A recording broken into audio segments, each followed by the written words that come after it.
Previously on next week's news, I'm looking at porn, not for a news story, but just because. And then, of course, that big thing happened that everybody's talking about, and the other thing of equal size or value, possibly huger, that's in plain sight for everybody to see, yet nobody gives a hollering hootenanny about it. Those were the headlines, but this, the Polemics, is not a news program.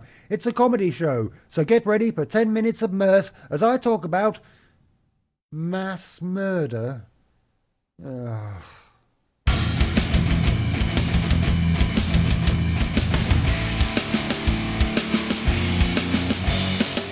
Hello, I'm the Air Quotes comedian, and this is the Polemics, and today I'm talking about school shootings, which in the scheme of things is a comparatively light topic on this channel. I thought we could all use a bit of a break. The sun rises, another school shooting happens, and the media roll into town with questions that will ultimately sell advertising space. Questions like, who did the shooting? Actually, it doesn't matter as much who they are, but what they might represent. Were they one of ours and thus a principled person acting on their moral compass? Or were they one of theirs and thus not really a person at all, but more a collection of garbage juice and used sanitary products that have somehow fashioned themselves into the shape of something vaguely resembling a human form with an AK-47? Will they be mitigated by their history of troubled mental health if they're white?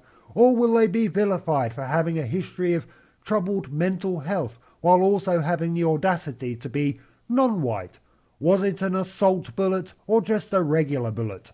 They scream, "It's time to stop politicising mass murder during this time of tragedy, which should last another 24 to 48 hours, so long as the perpetrator was killed on scene," because, let's face it, dear viewer, if they were captured, then the story still has legs.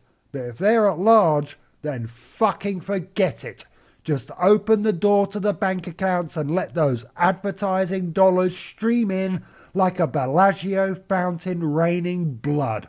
Ratchet click, bang bang bang, cha-chinga moona rooney. Know what I mean? Solutions. We've had a few. Ceramic guns or printable ones foil the metal detectors they put in. Fortify the school. Get shot through a window.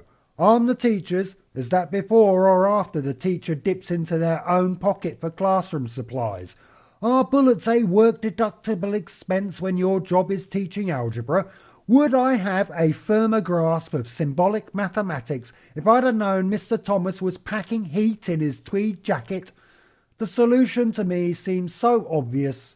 We must ensure the safety of children while also protecting the inalienable and God-given right codified into constitutional laws for people to carry weapons of war as a matter of course. But I've found the middle ground, dear viewer. It's such a simple solution. Abolish schools. Okay, it might not be so simple to keep the children safe, as most US child deaths are caused by gun accidents at home, or, if they want to play outside, being shot by police who mistook them for somebody's pet dog. But guns at home are a big problem, especially as the average US family consists of 2 to 6 guns with another one on the way. Lockboxes, trigger locks and warnings won't stop a determined child from their inevitable self-inflicted shooting death. So the only solution, it's such a simple solution, abolish children. I just want to state that I would support a program of disarmament for the US population, but I must insist that any such turning in of guns be multilateral, which is to say police would have to give up their irons as well.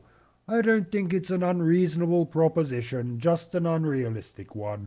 Anyway, it's all much of a muchness, as ultimately I want police, laws and the idea of punishment completely eliminated. But a multilateral disarmament is a compromise I am willing to make within the system as is. The thought that a day might come when I can get pulled over by police and, in response to their question, "Where are you coming from, sir?" I can confidently say with a big grin, "Oh, I just came from your mum's house," without fear of being shot to death in my face on the spot, only to find out they still have more questions for me later. I don't follow the news in the way as I used to. knowing that the stories and the narrative as a whole is an exercise in misinformation, disinformation, and propaganda from the ruling class, which of course own the news and media apparatus. The constantly shifting focus on the inconsequential and the lack of perspicacity on the important. We all know the ins and outs of Senator Dickhead's sensational decline, but were you aware there's a war raging across Central Africa? I wonder how many people know that the genocide against Palestinians by so-called Israel, well, Holocaust really, but that isn't the only genocide happening in the world as I write, or speak as I'm doing now, except I'm writing now, so I won't be speaking until I'm into my future. Look, I know I've gone on this little aside before, but it's a bit fucking weird from my perspective. I'm sitting here writing tippity-tap on the keyboard, knowing that later on I'll not just be saying it, but doing a little hand motion as well. Stepping back onto the footpath, I was saying, or about to say, that knowing what I do of the mainstream news, I don't read stories anymore, but I do pay attention to what they do, which is commodify selective human misery for the purposes of entertainment and advertising revenue, while eliciting negative emotions to promote an endless feedback loop that keeps those eyeballs on the screen, for the purposes of entertainment and advertising revenue. Weird, isn't it, how quickly I abandoned the main subject, seemingly, in favour of talking about something else. The camera crews and reporters have long gone from the scene, whatever scene it was. I don't know when you're watching this routine, dear viewer, so just pick the school shooting closest to today's date and imagine I'm referencing that. The filming has stopped, but the tears of the survivors roll on, and, unless there's a trial, it's a rare day that the reporter will follow up later, which lends me to believe that Star Trek II The Wrath of Khan should be mandatory viewing in any newsroom, serving as a warning against such hubris. Follow up to prevent my upchuck. Not that there's much chance the mainstream news media could do anything but act as my personal emetic. To be blunt, I'd rather just skip the third-party recap and press my ear directly to the message our rulers want us to digest, which means I'm going to have shit in my ear speaking out of their arse as they do. Their ideas are anathema to me, their plans unfeasible and fantastical, their lies endless, and their soul missing. You know, if we had souls, which we don't, but the industrial news complex especially doesn't. I've got 18-point text running over 9 pages, which means I've got more to say, even though I've reached a natural conclusion. You know what it is? I haven't got anything more to say. It's just a shorter video this time. That's all it is. And that's your lot for this time. Don't like the video. Please don't subscribe to the channel. Messing with the metrics is something of a hobby. I keep it under my hat.